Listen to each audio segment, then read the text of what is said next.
네, 사실 작년도 국정감사부터 제가 이 문제를 집중적으로 좀 파헤쳤습니다. 네. 한마디로 말씀을 드리면 우리가 그 4대강 사업을 할 때 이제 뭐 여러 가지 이유로 반대를 했는데 당시 한 21조가 들어갔거든요.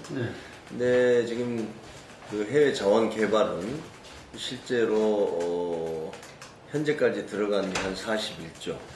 또 그것과 연관해서 추가로 더 투입이 돼야 될 것이 약 31조. 총 72조에 해당합니다. 그런데 뭐 최근에 이제 드러났지만 그 석유공사에서 캐나다에 투자한 하베스트 날 정유공사. 그게 매입하는데 한 1조 3,700억이 들어갔고, 그 이후로 시설비, 운영비를 포함해서 한 7천억이 더 들어갔습니다. 거기다가 아마 이자 뭐 이런 걸 하면 아무튼 최소 2조 이상이 그 투입된 그런 사업이었는데, 지난달에 329억에 매각을 했죠. 네. 그래서 2조 이상을 고스란히 날렸습니다. 이게 이제 대표적인 사업인데 그 외에도 지금 현재 공기업 3사가 직접 투자한 것을 우리가 한 26조 정도 보거든요.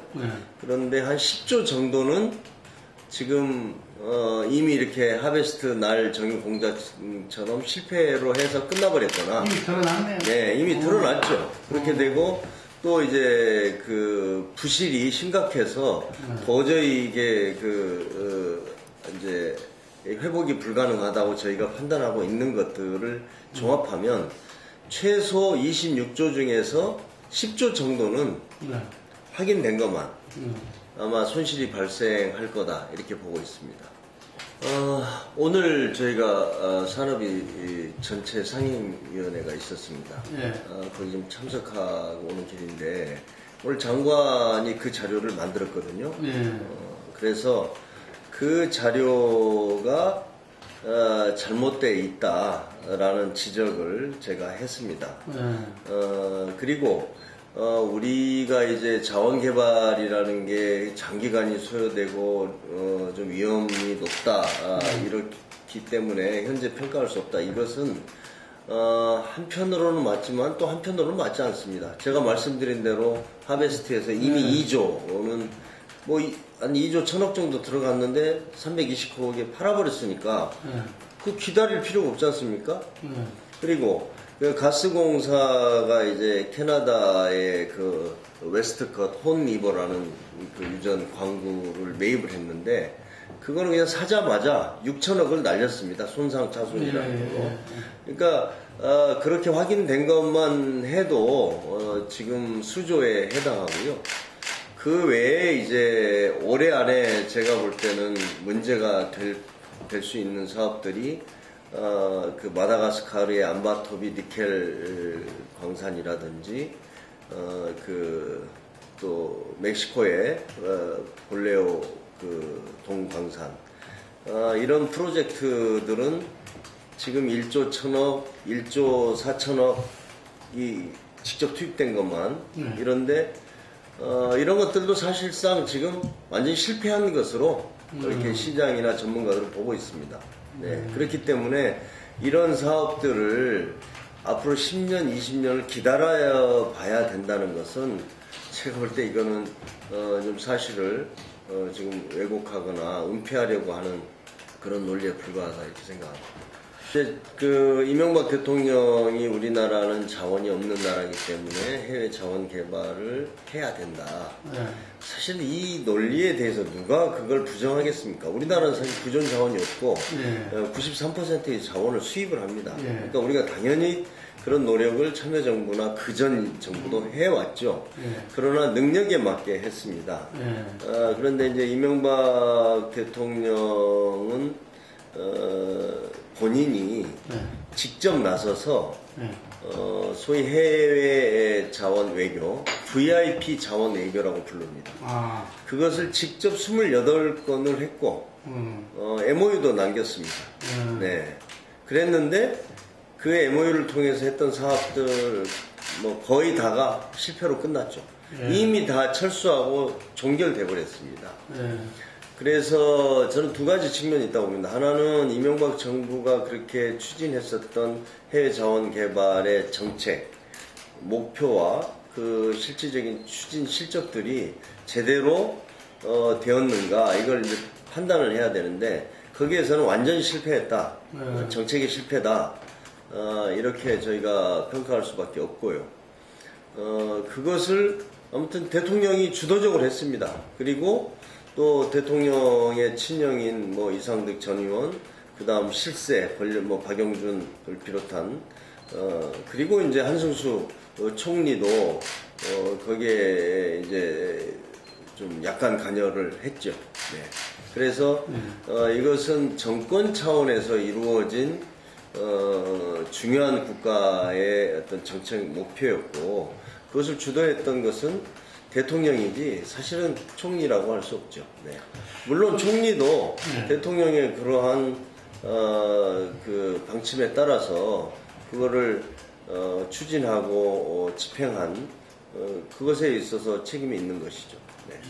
그러니까 저희가 지금 사실은 저 같은 경우에는 작년 한 7월부터 이 해외 자원개발 문제를 집중적으로 파헤쳤는데 이게 들여다 볼수록 의혹들이 많이 있습니다. 의혹들이. 네. 그러니까 아까 말씀드린 캐나다의 하베스트 그 매입하는 과정을 보면 도저히 납득하기 어려운 문제들이 있거든요.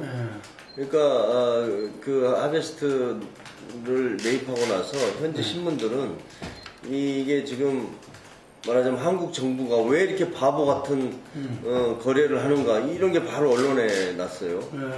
뭐 월스트리트 이런 데서 아주 의아하게 생각하는 기사가 많이 나왔었습니다. 왜 그러냐면 너무나 하베스트라는 것은 가치 측면에서도 아주 좋지 않고 사업에 어떤 전망이 없었거든요.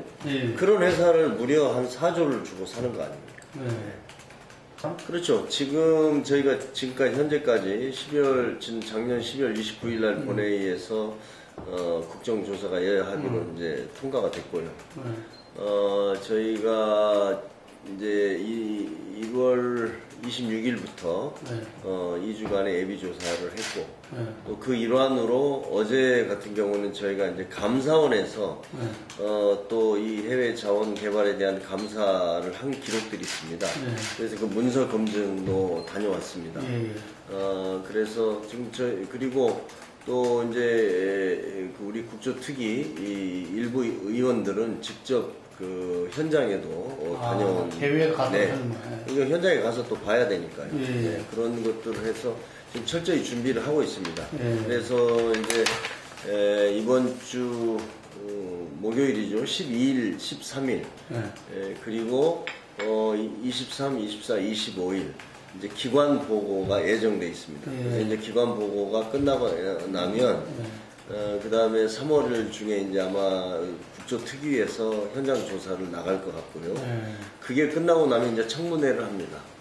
청문회를 해서 전현직 뭐 사장이라든지 실무 책임자들을 불러서 사실 확인하고 그걸 토대로 해서 이제 이명박 대통령과 소위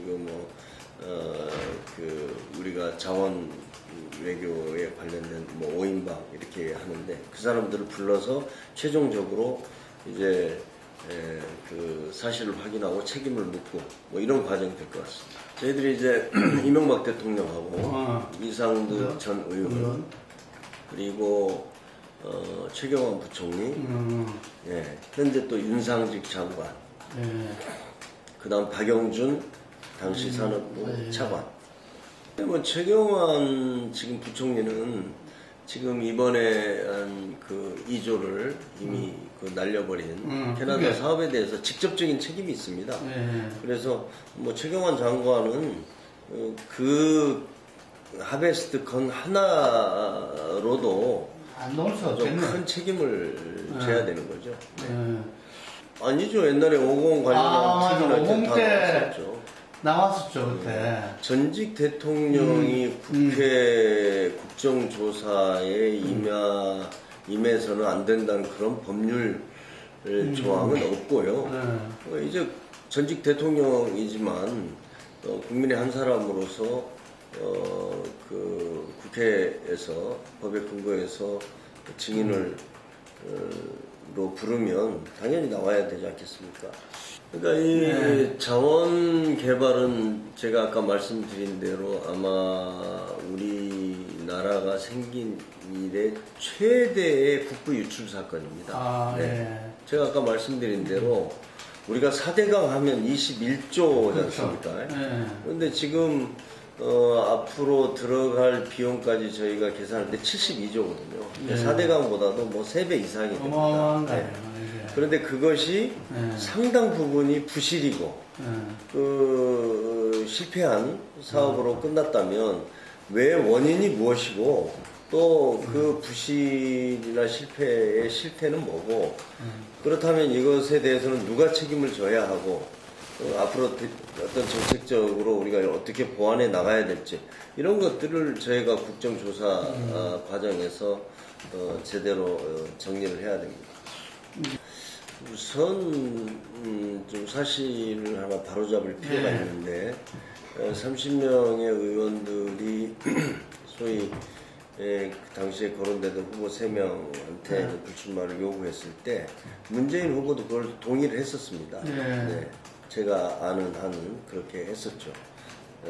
그랬는데 제가 듣기로는 다 같이 그만두면 자기도 그만두겠다 이렇게 이야기했다 그러더라고요. 어찌 됐든 그것은 아무튼 좀 그런 저기가 있었고요. 또 하나는 사실 문재인 의원 대표가 처음부터 이 당대표를 출마하려고 막 하진 않았습니다.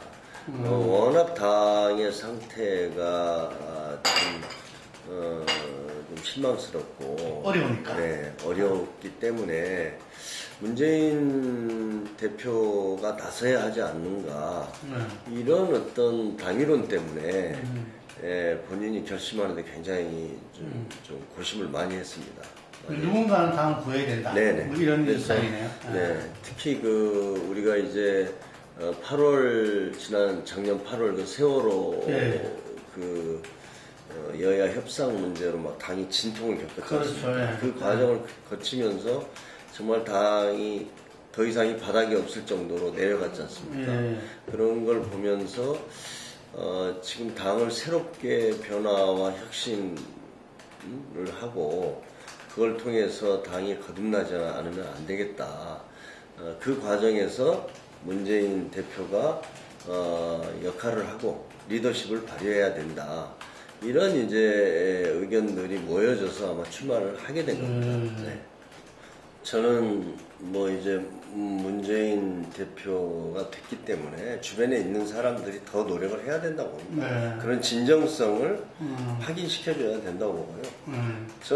저만 하더라도 사실은 아마 문 대표가 나오는 것을 생각하지 않았을 때는 제가 최고위원은 나오려고 했습니다. 그런데 문 대표가 나오니까 저를 비롯해서 좀 의사가 있는 사람들이 접었죠.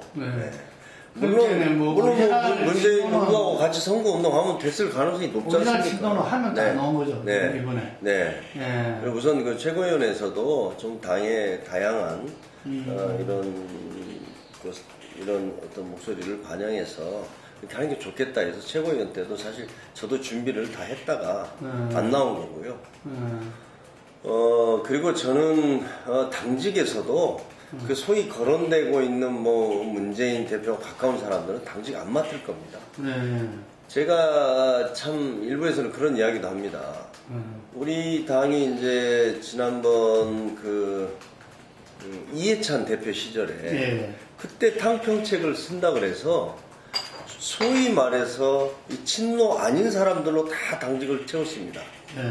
기억하실 겁니다. 한 명도 안 들어갔습니다. 그때. 그런데 그 다음에 김한길 대표 돼서 또 하여튼 친노하는 사람들은 단 한 번도 안 들어갔습니다. 누가 들어갔습니까? 사무총장이든 대변이든 한 사람 없습니다. 없고 또 이번에도 그래요. 그러니까 이건 오늘 누가 우스갯소리로 아무튼 소위 그 문재인 대표로 분류되거나 뭐 이렇게 친노다 이런 사람들은 아예 당직은 아예 그냥 생각을 말아야 되는 거죠. 네. 네.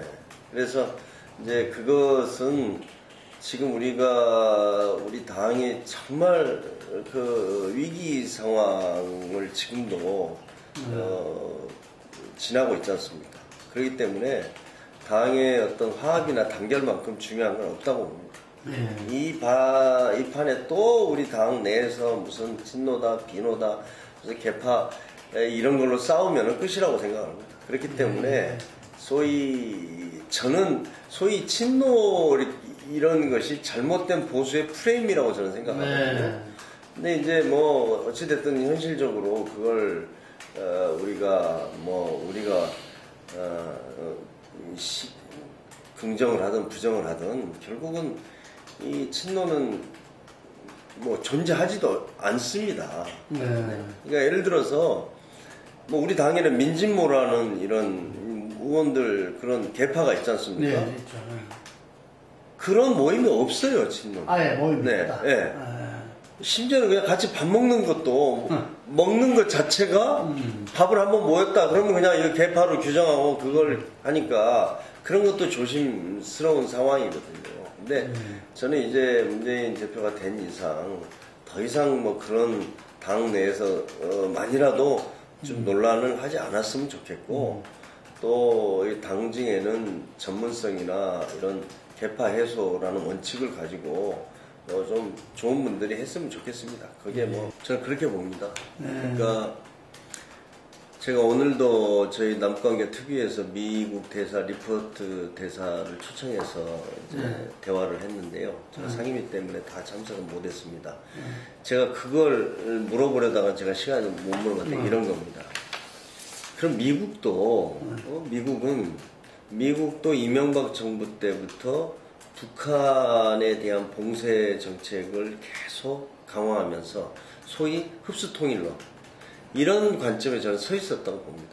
그리고 우리 이명박 정부와 박근혜 정부가 지금 다 사실상은 특히 이명박 정부 때 북한은 무너질 수밖에 없는 정권이고 그러니까 빨리 무너뜨려서 흡수통일을 하겠다.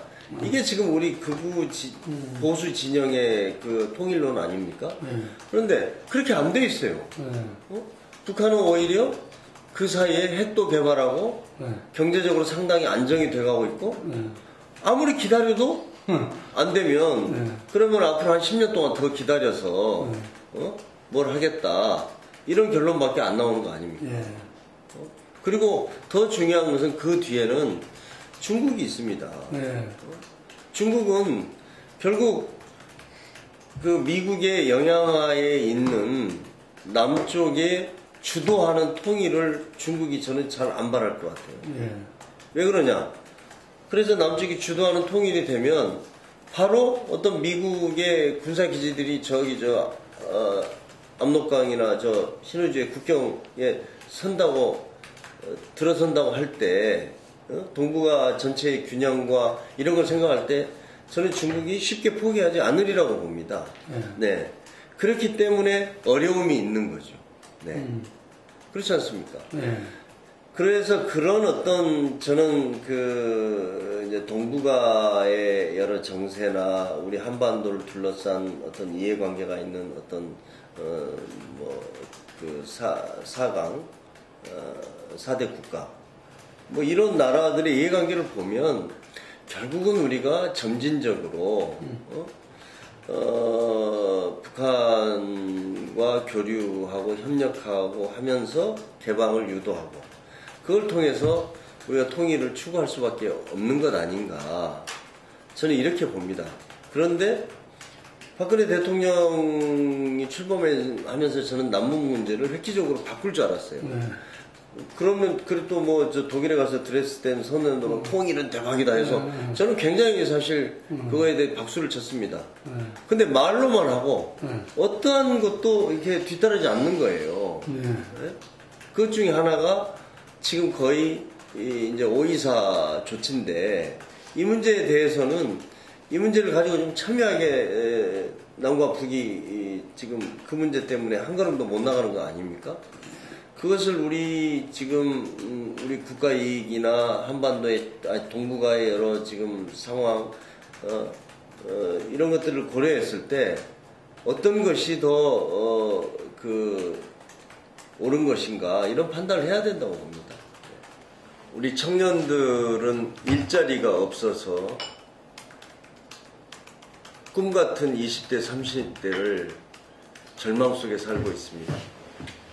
또 가정주부들은 가계부채 부담을 비롯한 소득이 없어서 10,000원, 20,000원 걱정하는 하면서 시장에 갑니다. 그리고 또 직장에 다니는 많은 사람들은 직장이 불안해서 걱정을 합니다. 또 이 정년을 넘은 수많은 분들이 30년, 40년의 노후를 걱정하고 있습니다. 대한민국 이렇게 모두가 불안한 사회입니다. 그렇기 때문에 이제 우리가 꿈과 희망을 가질 수 있는 그런 세상으로 변화해야 됩니다. 우리 정치권도 국민들이 어려움 속에서도 희망을 가질 수 있는 세상을 만들기 위해서 노력하겠습니다.